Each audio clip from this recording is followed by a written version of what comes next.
Очигледно Зоран Заев мораше да се консултира со Грција, дали и со какво прашање да застане пред македонските граѓани.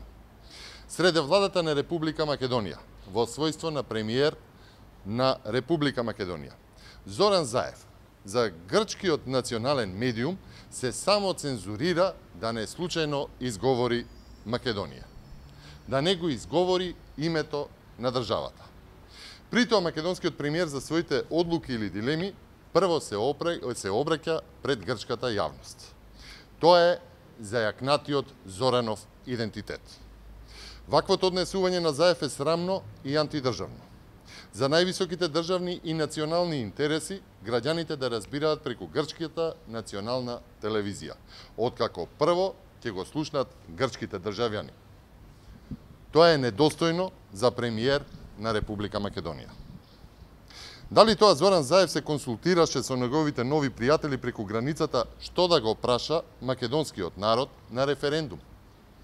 Дали сте за Европска Унија и за НАТО и за поддршка на договорот со Грција, или дали сте за Европската Унија и НАТО поддржувајќи го името Република Северна Македонија? Прашањата сами по себе се манипулација и ја поистоветуваат определбата за членство во Европската Унија и во НАТО со срамниот договор што го прифати Зоран Заев.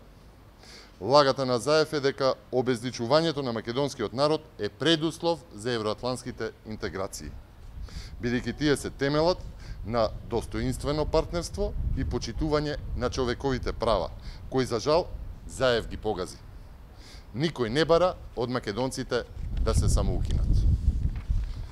Зоран Заев упорно го лаже македонскиот народ кога вели дека сака да изгради консензус пред да ги дефинира, например, референдумското прашање, а потоа да го соопшти. Зоран Заев во целиот овој процес за обезличување на државата и на македонскиот народ ги исклучи опозицијата, го исклучи народот, го исклучи председателот на државата. Го претвори процесот во своја приватна забава.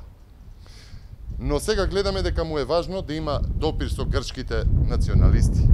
Важно му е да го допре Каменос. Дали тој допир му е подраг од допирот со македонскиот народ, со македонската опозиција, со македонскиот председател? Ова мора да престане. Граѓаните ќе застанат пред заканата по македонскиот идентитет, пред девастирањето на државата по сите основи. ВМРО ДПМН ќе застане на браникот заедно со народот. Токму затоа ги повикуваме сите оние што се противат на ваквите девастирачки политики на Зоран Заев и неговата свита во владата, утре во 13 часот да се приклучат на протестниот марш на ВМРО ДПМН во Струмица. Народот ќе победи. Македонија ќе победи.